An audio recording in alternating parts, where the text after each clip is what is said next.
V 是专门维修机器警察的技师，经验丰富的他已经带过不少人。他给徒弟绣了一下手掌上的伤疤，向他吹嘘自己丰富的工伤经验。徒弟因为之前听到了师傅的抱怨，递给 V 一张辉翼公司 VIP 卡。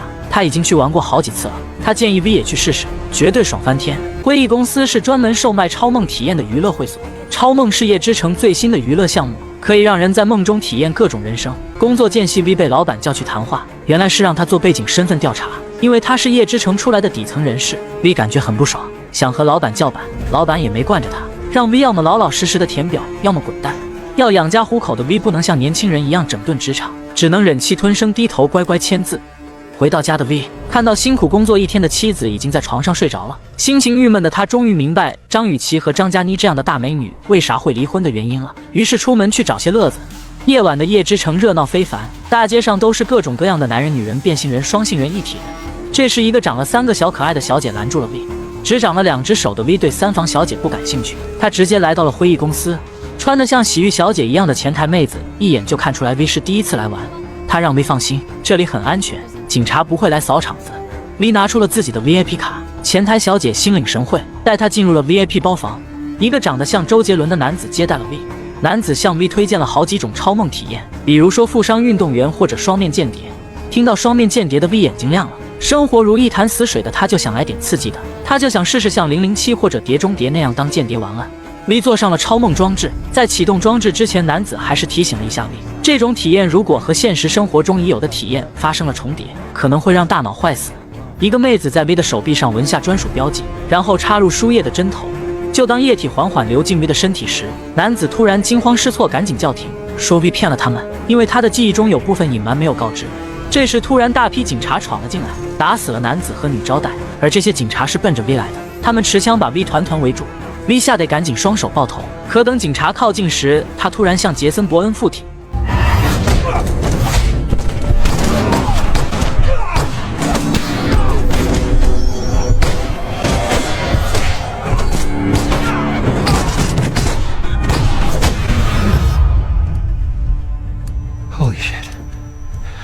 短短时间里 ，V 一个人干掉了10几名警察。他看着满地的尸体，不敢相信自己怎么会突然这么厉害。更多的警察来到了门外，他们朝房间里发射了一颗钻头弹，钻头钉在墙上，向四周射出无数小摄像头。门外的警察借此得以看到房间里全角度景象。当他们看到房间里只有一个人时，于是破门冲了进来。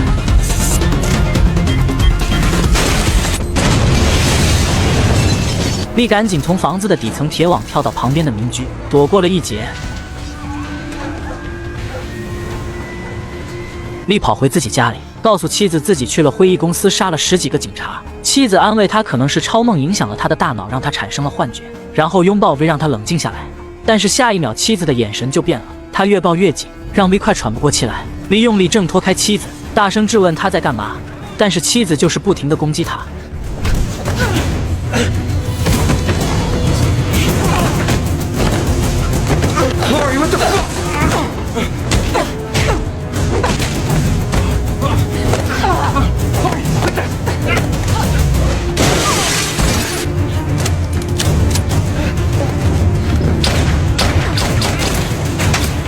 V 关掉灯，趁黑夺下妻子的手枪，质问他到底是怎么回事。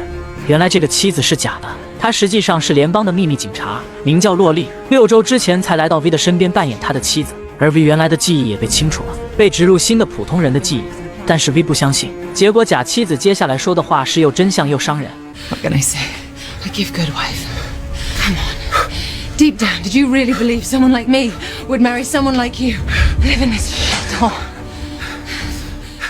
那么 V 以前的身份到底是谁？洛丽也不是很清楚，只知道他是夜之城叛军中重要的一份子。洛丽趁 V 分神的功夫夺下了枪 ，V 破窗跳到了隔壁家的阳台。洛丽一边追一边呼叫支援。夜晚下着雨的夜之城潮湿又阴暗 ，V 利用狭小密集的小巷躲过了警察的追捕。在慌忙奔走中的他，手掌上的电话突然响起了铃声。V 把手掌放到一块玻璃上，出现了视频电话。给他打电话的人叫哈蒙德，他要 V 去银行拿他自己的东西，并发送给他一个银行账号。还告诉他最好把电话芯片拿出来，因为联邦警察会追踪电话的信号。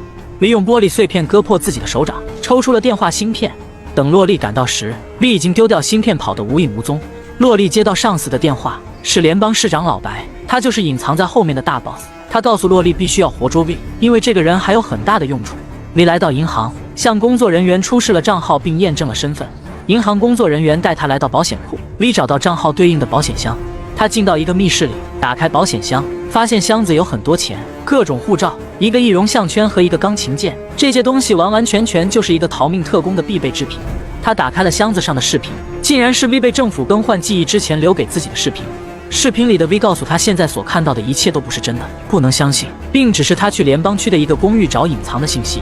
一个光头男在通过联邦安检的时候露出了马脚，原来是 V 带着易容项圈假扮的。这个有点水的二手特工刚冲过海关，洛丽就赶到了。V 跳上一辆悬浮车，被带到了高空马路上。V 在跳车的时候不小心从车顶上滑下来，一辆银色的悬浮车停在他的旁边。车里的女子叫 V 赶快上车，竟然是他梦中亲吻的女人。V 上了女人的车，后面追来数辆警车，洛丽也在其中。两个女司机都是彪悍的妹子，一路狂飙就是为了抢一个男人。洛丽指挥所有的警车对 V 形成包围圈，眼看就要跑不出去了。V 切换成司机，他猛地关掉汽车引擎，汽车突然速降，脱离了包围圈。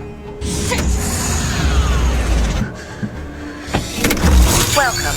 Operating systems activated.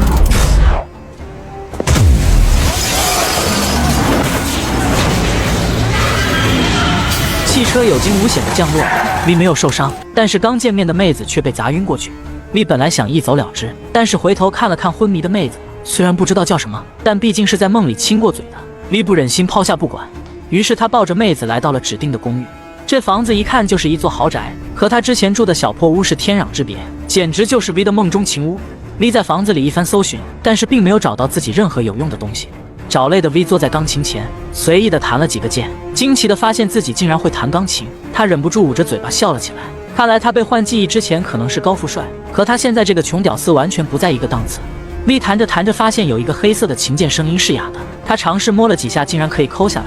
他想起自己身上还有从保险箱里带出来的黑色琴键，于是给钢琴装上。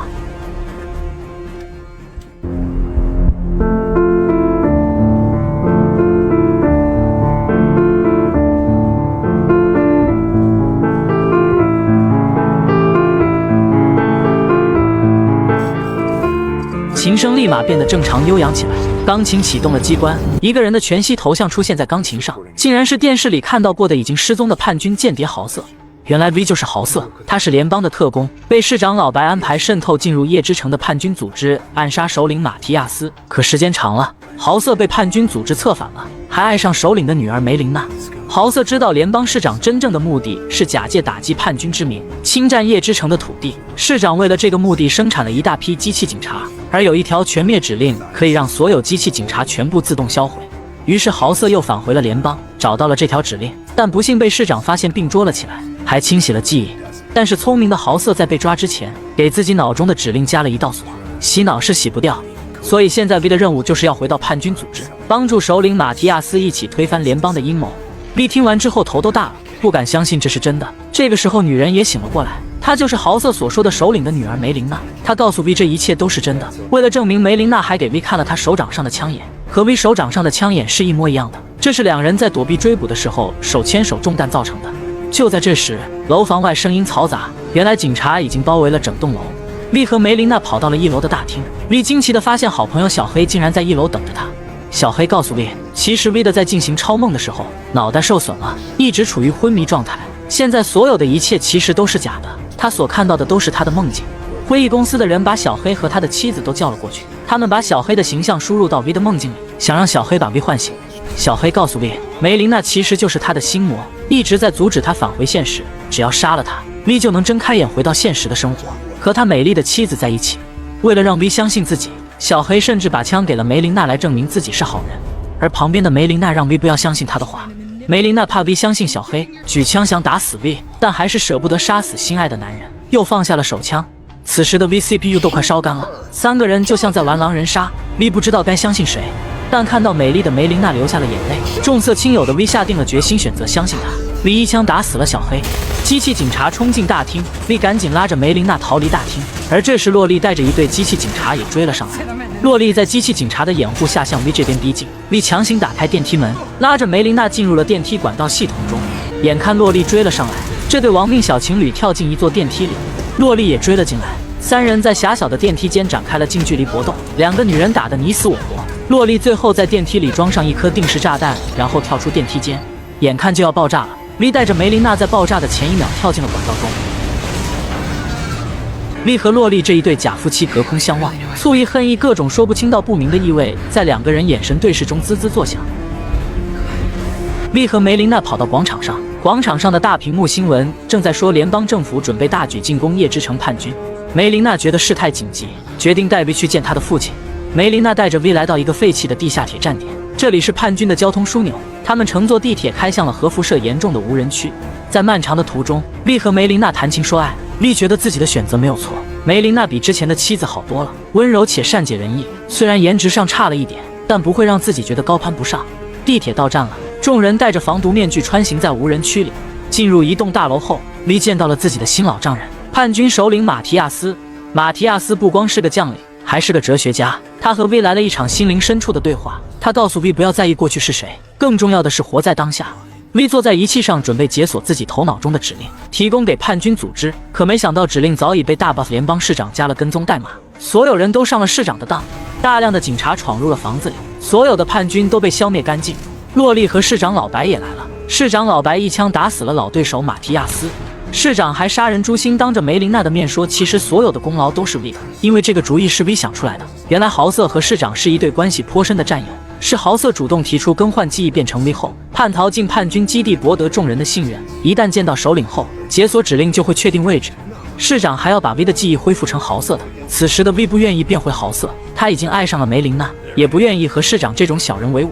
市长带着梅琳娜离开了。V 被绑在椅子上挣脱不开，就在几个警察准备给他输液的时候，其中一个和 V 对视了一眼。V 认出了这个人是之前和他视频通话过的哈蒙德。哈蒙德悄悄解开了 V 的手铐， V 趁机解决掉几个警察，但是哈蒙德却不幸中弹身亡。市长率领5万机器警察大军乘坐地心列车准备进攻夜之城，他把梅琳娜也带上了列车。 V 乘坐遗留下来的联邦战机赶了回来，悄悄潜入了列车里。 V 从战机的武器库里拿了一大袋的定时炸弹，然后偷偷安装在列车的核心管道上。地心列车启动了，17分钟之后就会抵达夜之城，到时一场大屠杀不可避免。V 找到梅琳娜所在的车厢，干掉守卫救下了梅琳娜。V 向梅琳娜表达了忠心，说自己是不会背叛她的。梅琳娜相信了这个男人的鬼话。就在两个人又情不自禁的时候，一队守卫发现了他们，而此时正好列车经过地心，处于零重力状态。 所有人都漂浮起来 ，V 趁机开枪干掉守卫。眼看更多的守卫来到门口 ，V 索性打开了窗户，在超高速的行驶中，两个人从列车外壁往车顶上爬。两人刚爬到车顶平台 ，V 就被早已守株待兔的市长老白带人抓住。